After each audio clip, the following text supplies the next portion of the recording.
ውስጥ ያውን አስባለሁ እኔ በቃ ርቄ አስባለሁ። አላህ ካልፈለገልኝ እኔ የሆነ ወንጀል ሲሰራ ማለት ነው ይሄ ነገር ወንጀል ነው በእስላም ሲባል ሐዲስ ሳዳምጥ እና ይሄን ወንጀል የሰራሁት አሁን እኔ የአላህን ትእዛዝ የመጻረር አቅም የለኝም። አላህ ካልፈለገልኝ ይሄንን እንዴት እሰራዋለሁ እኔ ብዬ አላህ ፈለገውላህ በጣም እንትን ውስጤ ላይ በጣም ችግር ፈጥሮብኝ ነበር። እኔ አሁን አንዳንድ ሰዎች ሲያወሩ ማለት ነው ዝም ብሎ ቀደር ላይ የሚፈላሰፍ ሰው ማነው ሊከፍር ራሱ ሊያከፍረው ራሱ ይችላል ሸሃዳ መያዝ አለበት ማለት የሚባል ነገር ሰምቼ ነበር። አሁን እኔ ችግር ፈጥሮብኛል ይሄ በኔ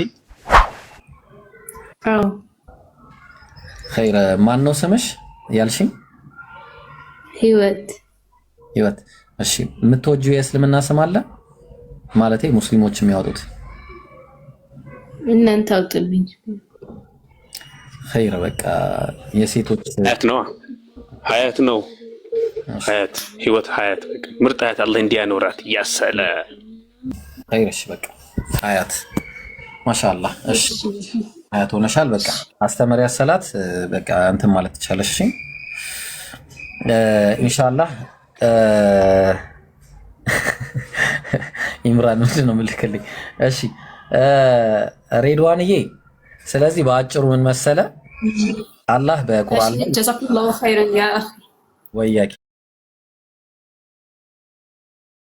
እሺ አብሽሪ ማሻአላህ። ያው አንቺን አለሽ ብለን ነው እሺ ብዙ ያላወራ ነው የጀመርነው ነገር ስላለ ኢንሻአላህ መርሐባ። ጀዛኩላሁ ኸይረን ኸይረ። በቃ እሺ ሬድዋን በአጭሩ ምንድነው ልክ ያኛው ተጻፈልኝ ብለህ እንደምታስበው እንደምትሰራው ሁሉ ጀነት የሚያስገባህንም ስራ እንደዛው ስትሰራ የጀነት ነህ ማለት ነው። ተግባባ? የጀነት ምክንያቱም ፈሰኑ የሲሩሁ ሊልዩስራ አለ።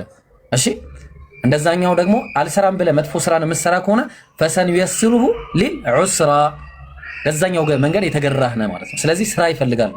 በዚህ ምክንያት ነው አላህ ቢማ ኩንቱም ተዕመሉን ትሰሩት በነበረው ነገር ጀነት ትገባላችሁ። ቢማ ኩንቱም ተክሲቡን ስትሰሩት በነበረው ነገር እንዲሁ ጀሃነምን ትገባላችሁ ተብሎም የሚባለው ይሄ ነው ምክንያቱ። ስለዚህ ልክ ለስልክ እንደምሮጠው ልክ ለሪዝቅ እንደምሮጠው ለጀነትም እንደዛ መሮጥ እንዳለብህ የሚያሳዩ ሐዲሶች ናቸው ማለት ነው። ግልጽ ነው። ስለዚህ የዛኔ ለጀነት የተገራ ምክንያቱም አእምሮ አለህ። በዚህ አእምሮ ተጠቅመ መልካምና መጥፎን አላህ አስለይቶሃል። በዛ አእምሮ ምን ማድረግ ይኖርብሃል? የጀነትን ስራ መስራት አለብህ ማለት ነው። ግልጽ ነው። እሺ ኡስታዝ፣ አሁን የመጨረሻ ሰዓት ያስኩብ መሰለኝ። አሁን እኔ እኮ ያው ብዙ ጊዜ ማለት ነው እኔ ያው መጽሐፎችን አንብቤያለሁ። ያው ብዙ ያው መጽሐፍ ሳነብ ማለት ነው ሰውንም ስጠይቅ ምን ይለኛል? ያው በቀደር ዙሪያ መፈላሰፍ ዝም ብሎ አሪቆ ማሰብ ከእስልምና ሊያወጣ ራሱ ይችላል የሚባል ነገር ሰምቻለሁ እኔ። ያው ለዛ ነው እና የመጨረሻ ጥያቄ ልጠይቅህና ያው መጨረሻ ያለኝ ጥያቄ አላህ የመራውን ሰው የሚያጠመው የለም፣ አላህ ያጠመመውን የሚመራው የለም የሚባለው ለምሳሌ ይሄውን ያላህ አይደል ወይ? እሱ ላይ ይመጣል። መጀመሪያ ክሊር ይሁንላ፣ እዛ ላይ ይመጣል። ይሄኛው ክሊር ሆነለ። መጀመሪያ ልክ ለሪዝቅ እንደምትሮጠው ለመልካም ስራህም መሮጥ እንዳለብህ ተስማምተናል። በዚህ ምክንያት አላህ በቃ ይሄ ከተስማማን እንቀጥል። እዛኛው ላይ አላህ የፈለገውን ያጠማል ማለት አላህ ቀደም የከፈትኩላ አንድ ቁርአን ያለ እሱ ላይ ላምጣልህና ላሳየህ። ቀላል ነው። እሺ ሀቢቢ በጣም ቀላል ነገር ነው። እሺ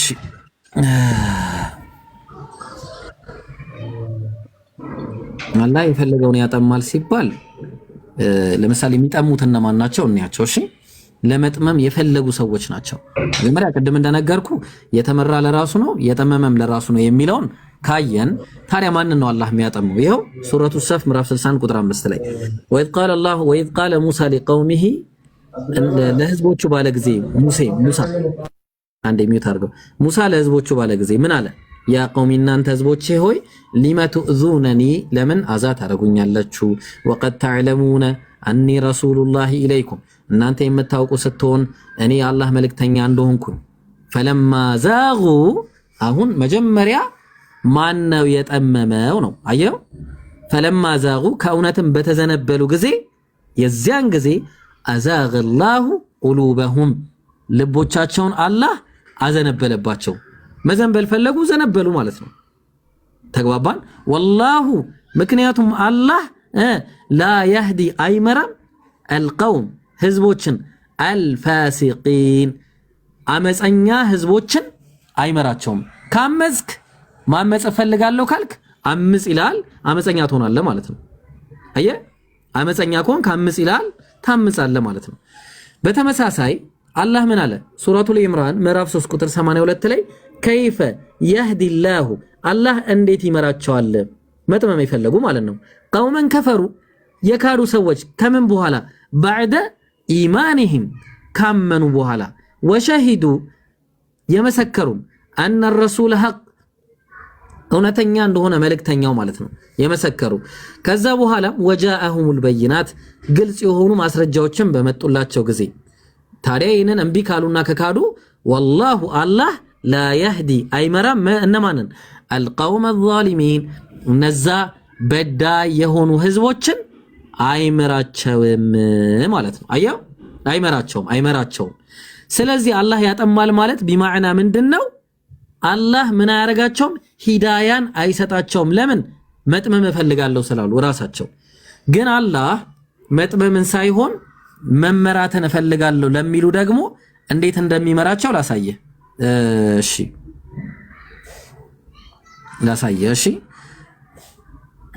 አንዴ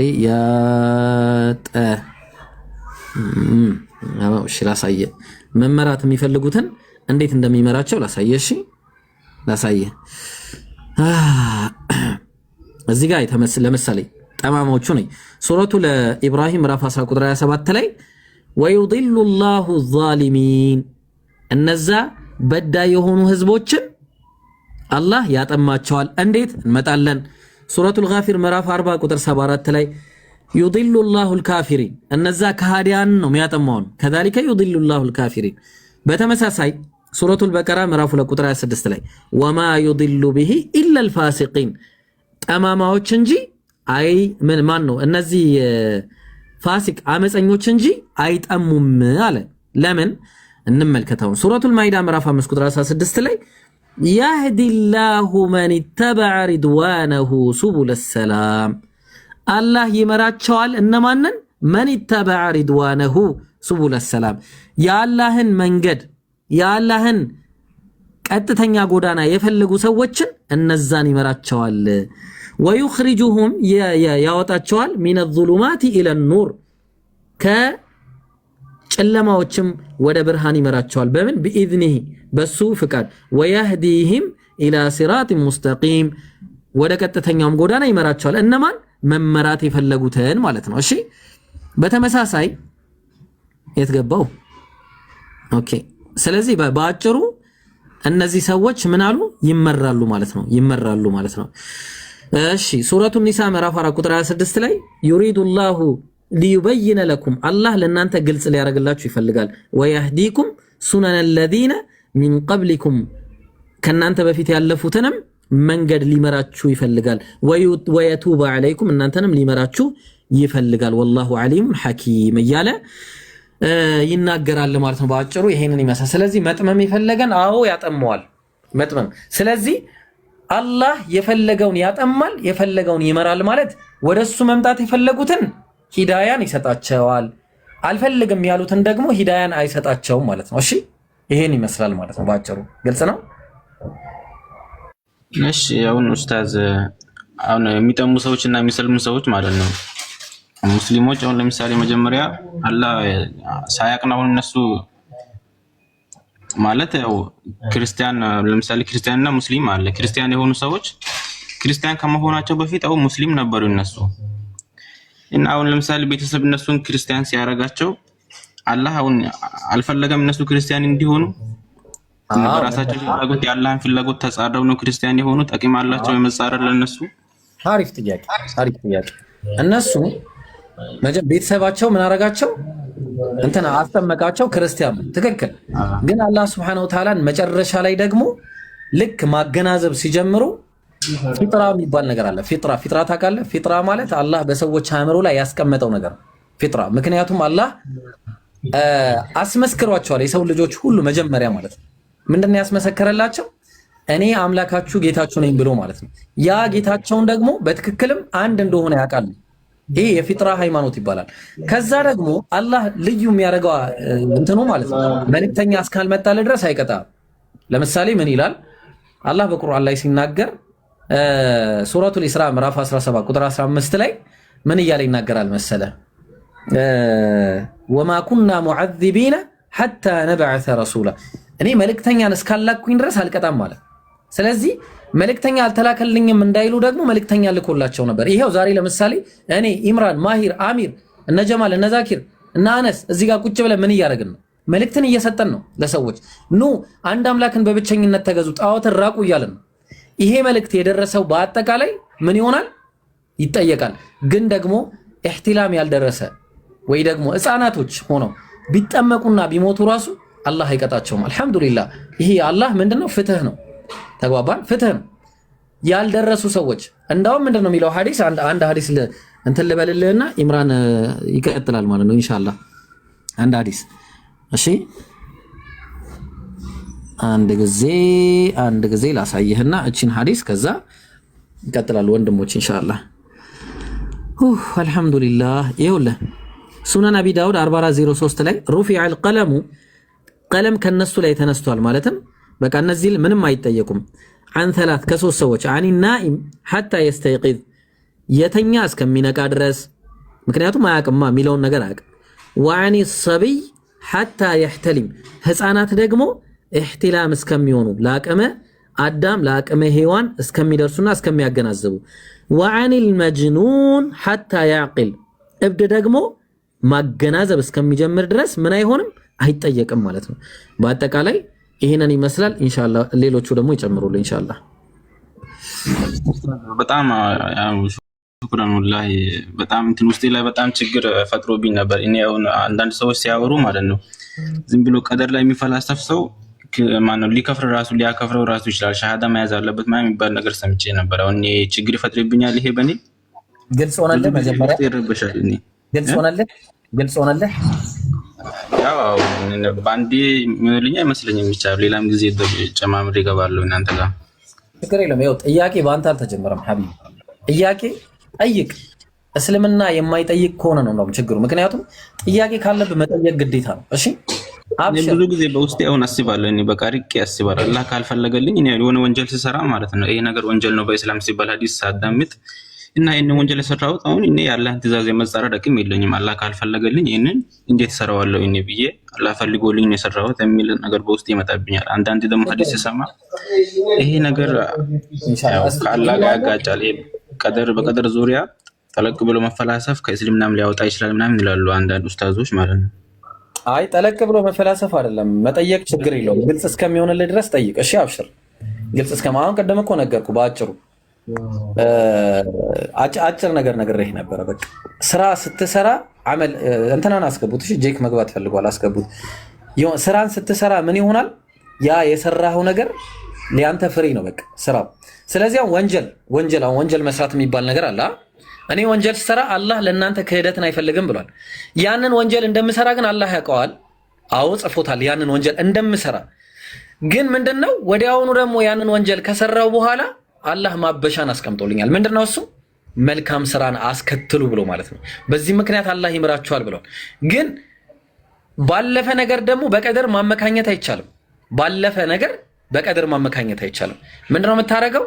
ቀደር የሆነ ነገር ሲደርስብህ አላህ እንዲያደርጎኝ ነው ሳይሆን የምትለው በቃ ቀደረ አላሁ ማሻ ፈዓል አላህ የሻው ሆነ ብለህ ታልፈዋለህ። ግን ምንድነው አላህ የሻው ሆነና ሁሉ ጊዜ ያን ነገር ማድረግ አለብኝ ማለት አይደለም። በቃ ያኔ መጀመሪያ ለምሳሌ አሁን ይሄን ስልክ ያስኩታ እንደዚህ ወረውረውና እዚህ ጋር ያለውን ቴሌቪዥን ሰብረውና ቀደረ አላሁ ማሻ ፈዓል ኖ አይሰራም። እንደዚህ አይነት ነገር ምንድነው ማድረገው? መጀመሪያውኑ አቅሌም ማሰራት አለብኝ። አቅሌም ይሄ ነገር የሚጎዳ ነው ወይስ የሚጠቅም ነው ብዬ ከዛ በኋላ ግን ተሳስቼ አረኩኝ በስተት አረኩኝ። ያን ያረኩትን ነገር ደግሞ ምንድነው ጌታዬ ይቅር በለኝ ብዬ ወዲያውኑ አላህን ጠይቋለሁ። አላህ ይምረኛል። ግን ደግሞ በቃ አላህ የሻው ሆነ ብዬ በተወው ደግሞ ያ ነገር ጀሃነም ሰው መግደል ለምሳሌ ሰው ልገል ይችላል። በቃ የሆነ ሰዓት ተናደድኩኝ ምናምን ከሰው ጋር እየተደባደብኩኝ ሰው እጄ ላይ ሞተ። ከዛ በቃ አላህ የሻው ሆነ አላህ ጽፎብኝ ነው ምናምን ኖ እንደዛ አይደለም የሚባለው። ምን ነው የምታደርገው? ያ አላህ ይቅር በለኝ ብለህ አላህን ትለምናለህ። ይቅርታን ማህርታን ትጠይቃለህ። ከዛ በኋላ አላህ ይምራል። በአንተና በአላህ መካከል ምንም የለም። ግልጽ ነው። ለዛ በሸሪዓ ሀገር ደግሞ ከሆነ ከፋራ ታውጣለህ። ከፋራህ ምንድነው? የገደለ ይገደላል። ኸጣ ከሆነ ደግሞ ኸጣ ችግር የለው ስህተት ከሆነ ማለት ነው።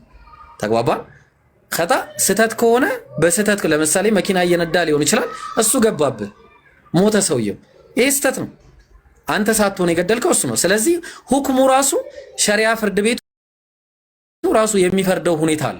ስለዚህ አንተ ፈልገህ ላላረከው ነገር አይደር ለምሳሌ በሁለት አይነት ነገር ሊወሰን ይችላል። አይደር አንተን ለምሳሌ የሆነ መኪና ውስጥ እንዳልገባ እኔ እጠነቀቃለሁ፣ ግን ሳላስበው መኪና መጥቶ ገጨኝ። ተግባባን? ይሄ የአላህ ውሳኔ ነው። በቃ በዚህ ነገር ልትሞት ትችላለህ። አዎ ጊዜ ስለደረሰ ትሞታለህ። ተግባባን? ግልጽ ነው። ያ ሰውዬ ደግሞ ሲመጣ መጠንቀቅ ነበረበት፣ አልተጠነቀቀም። ወይ ስህተት ከሆነ ተሳስቷል። ስለዚህ ያ ስህተቱ ደግሞ ሁክሙ ግድያ ላይ ያስፈልግበት ይችላል።